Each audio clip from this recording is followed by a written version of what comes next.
A tunnel opening somewhere in the Gaza Strip. Islamic Jihad militants guide us through. It's hot and humid, narrow and low-hanging. It feels claustrophobic.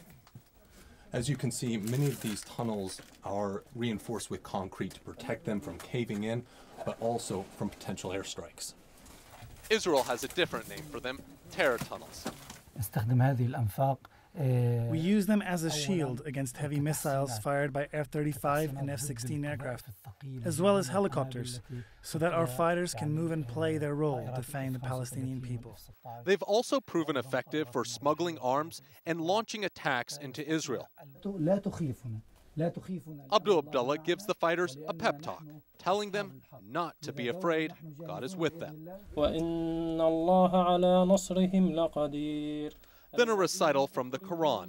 It's the Islamic holy month of Ramadan. Today's movements are tightly controlled. Access for journalists is rare. They blindfold us, and we prepare to be driven on to the next location. Islamic Jihad is one part of the complex, faction-based society that is Gaza. It is smaller than Hamas, the militant group that runs the Strip. But late last month, Islamic Jihad triggered the biggest exchange of fire over Gaza for 4 years. Israel bombing 60 targets in response to about 100 rockets and mortars fired from launch sites like this one. So he's telling me this weapon system here has the range of about 4 to 6 kilometers. It was recently used against Israel. Abu Abdullah says the attack was revenge for the deaths of scores of Palestinian protesters killed by Israeli soldiers on the Gaza-Israel border. The world hears the conflict only through Netanyahu's voice. We try to make it hear us through the sound of these simple missiles. To say that we are here, we have land, we are human beings, we want to live in dignity. But one projectile hit a kindergarten in Israel.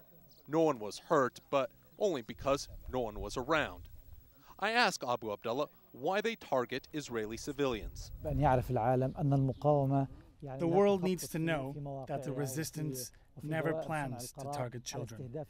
He admits to me mistakes are made, and yet time and time again they fire rockets indiscriminately.